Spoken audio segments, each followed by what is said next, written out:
Alhamdulillahirabbil alamin, shalatu wassalamu ala sayyidina Muhammadin wa ala alihi washabihi ajmain. Qala al-mu'allif rahimallahu ta'ala wa nafa'ana bihi wa bi ulumihi fid dharain amin. Bismillahirrahmanirrahim. Min sarafihi samahu Allah subhanahu wa ta'ala bi khamsatin wa khamsina isman. Sebagian dari kemuliaan Al-Quran, Allah subhanahu wa ta'ala itu memberi nama Al-Quran dengan nama yang sangat banyak, yaitu sejumlah 55.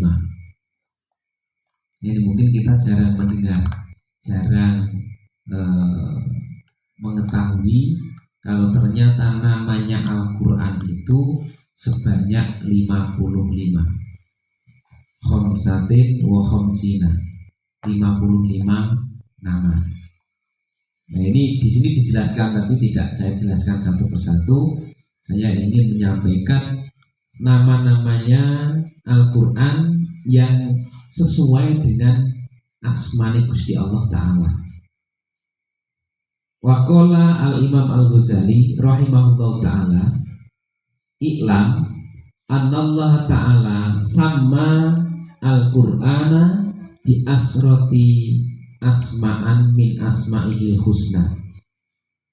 Imam Ghazali dawuh bahwa Allah itu memberi nama Al-Quran dengan namanya Allah yang bagus-bagus, dengan asma'ul husnanya Allah sejumlah 10 nama.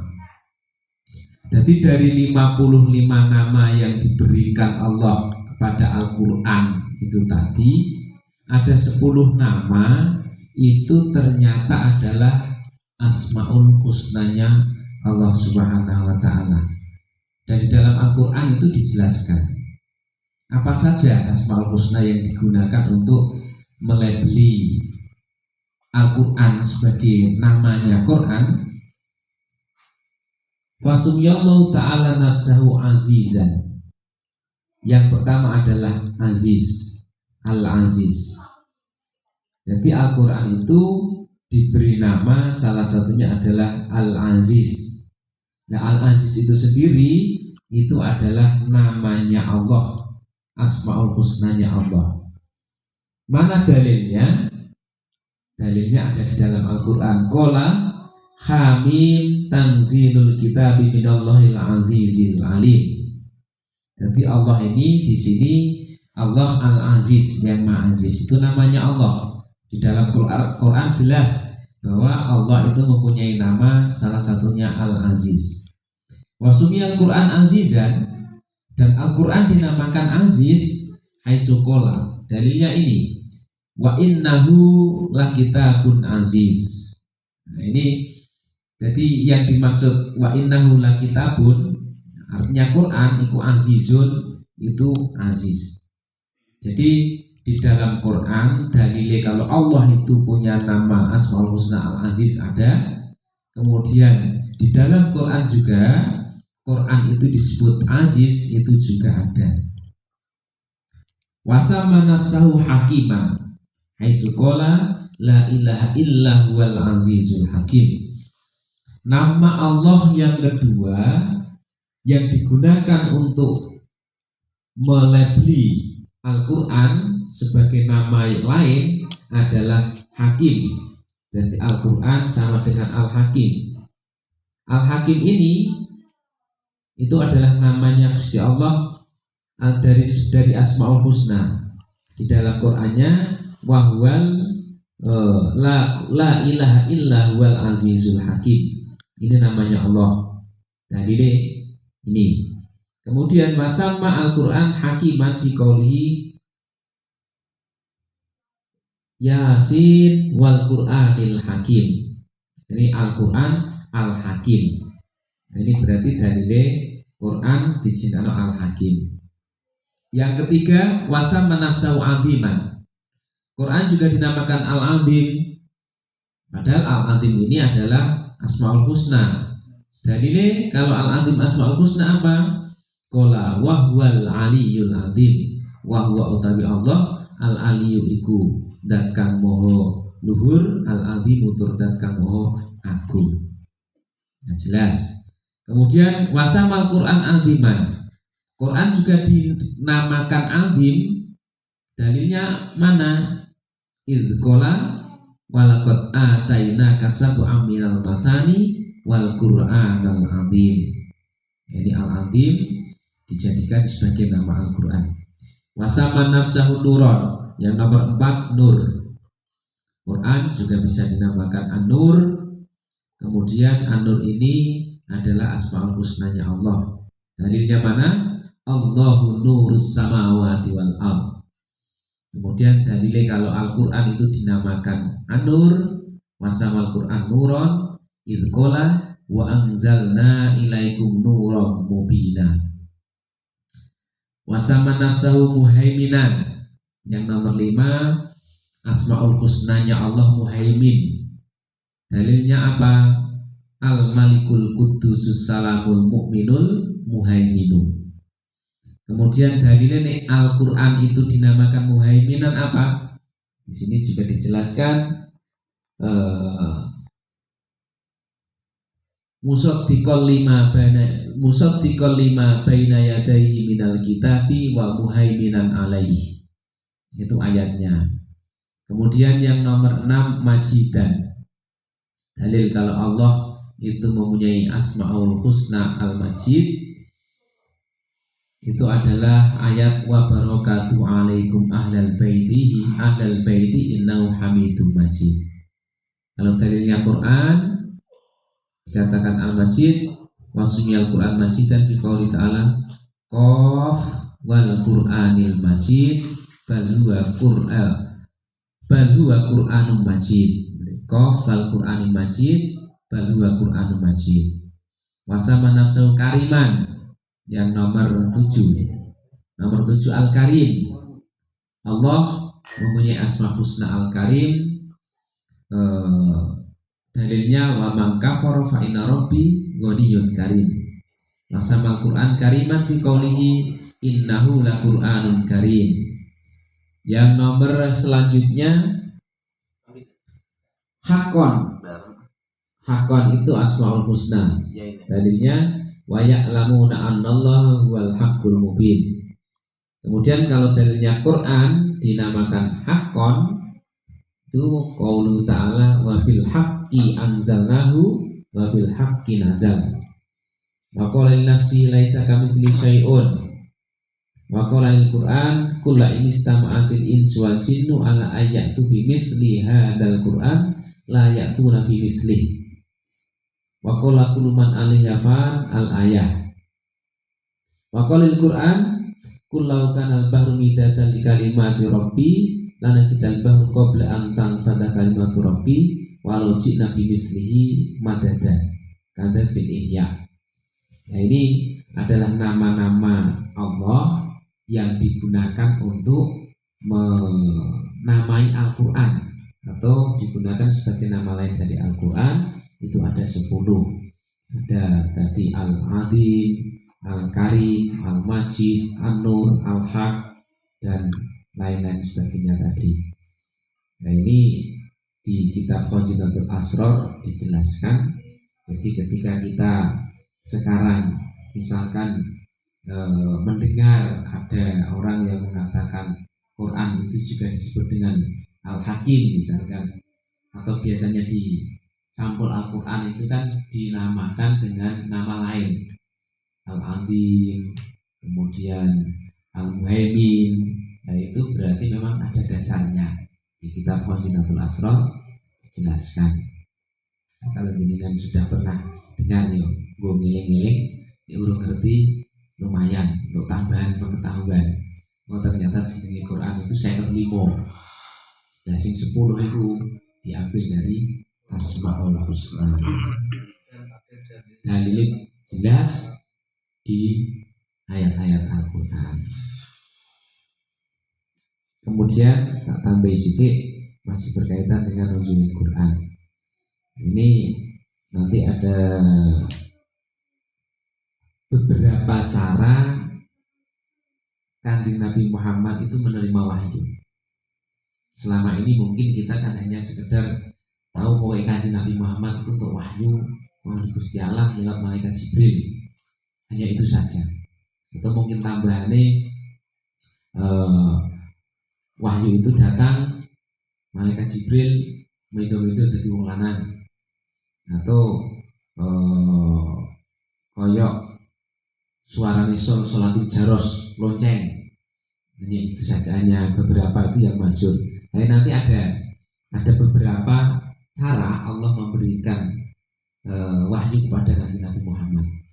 Namun sebelum itu yang perlu saya sampaikan, mungkin jenengan juga sudah sering dengar, sudah sangat hafal bahwa Al-Quran itu diturunkan kemudian diperingati sebagai peringatan nuzul Quran itu kan malam 17 Ramadan.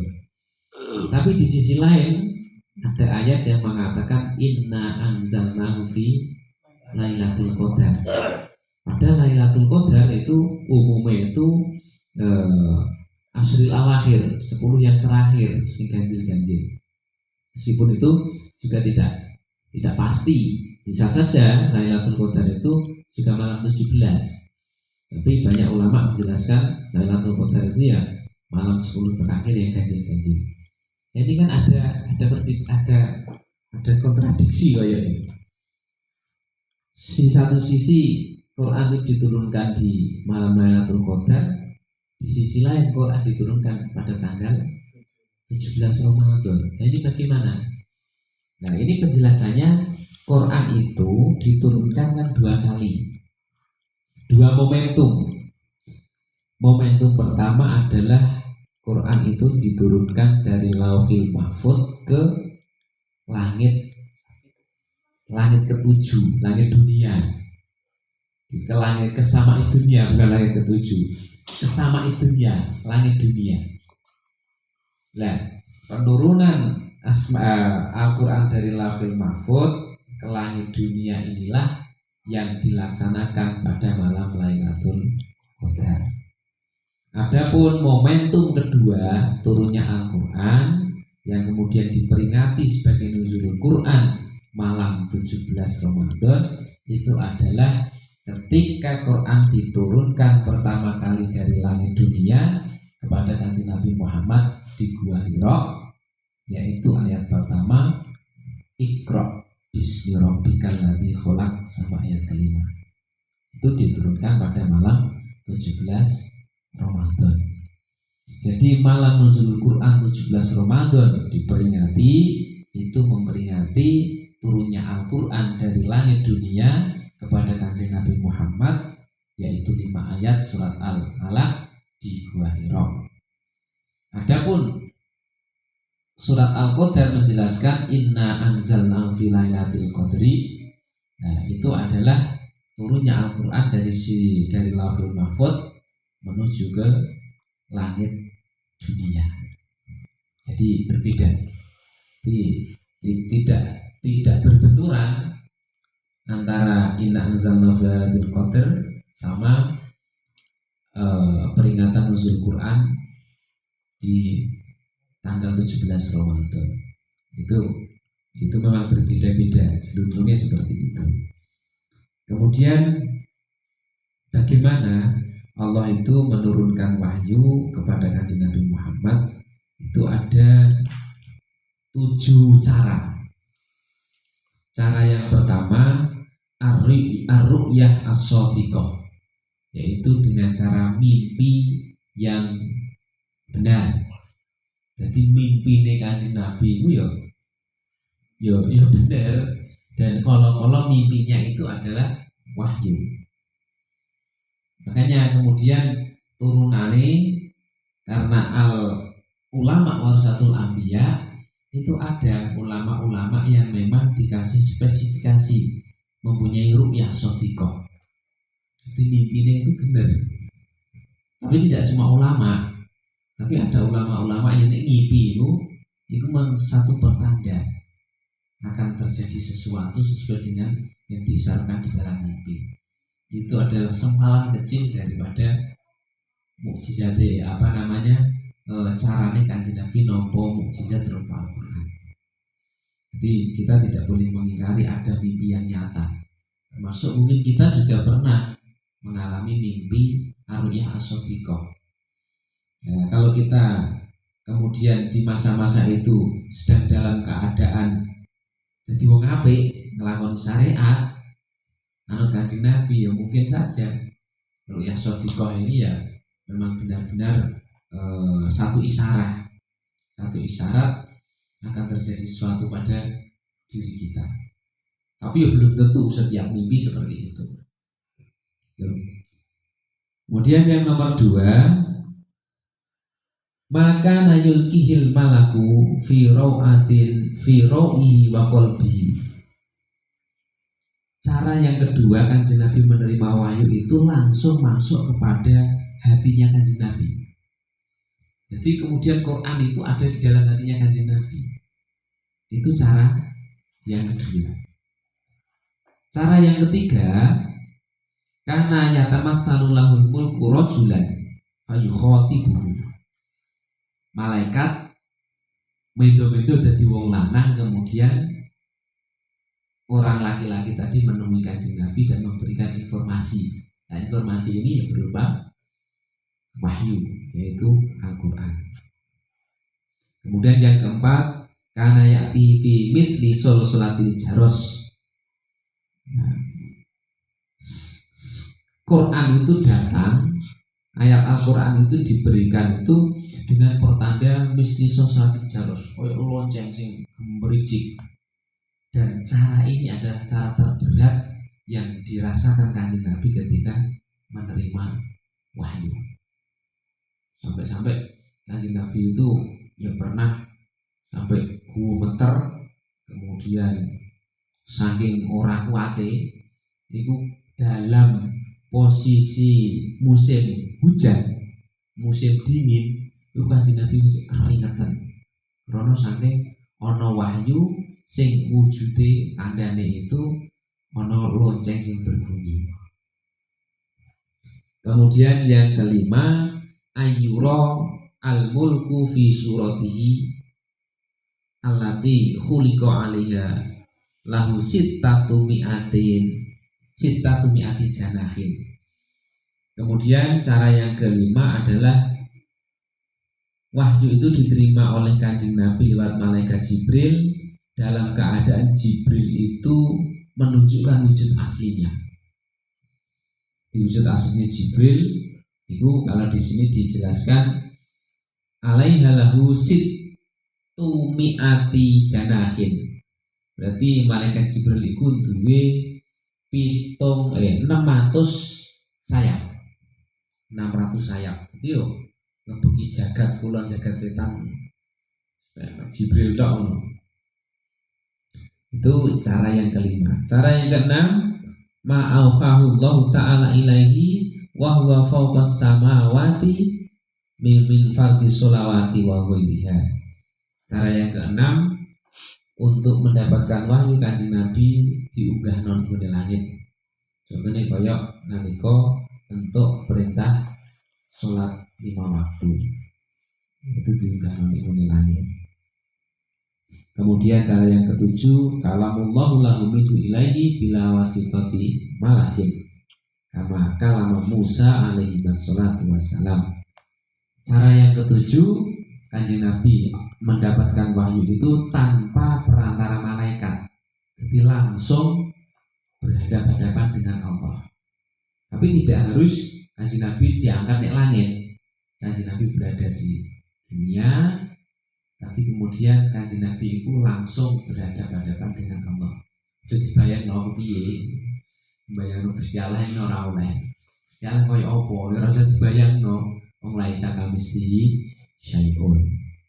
Kayak dari Nabi Musa itu kan julukannya Kalimullah. Musa itu adalah nabi yang mempunyai keistimewaan, sering dijago karo Gusti Allah Ta'ala. Kanjeng Nabi pun pernah mengalami itu dalam konteks menerima wahyu. Itu ada 7 hal cara Allah memberikan wahyu kepada Kanjeng Nabi. Semoga-moga di momentum malam nuzul Quran ini kita ngaji berbakat Al-Quran, Sing siji mau temane nama-namane Al-Qur'an, sing siji carane Allah memberikan Al-Qur'an kepada Kanjeng Nabi. Muga-muga kula panjenengan sedaya angsal barokah nuzulul Qur'an, angsal barokah ngaji wonten ing kantheng menika amin. Amin. Disambung kali jalan menjaga matur nuwun wal afabikum ihdinas siratal mustaqim. Assalamualaikum warahmatullahi wabarakatuh.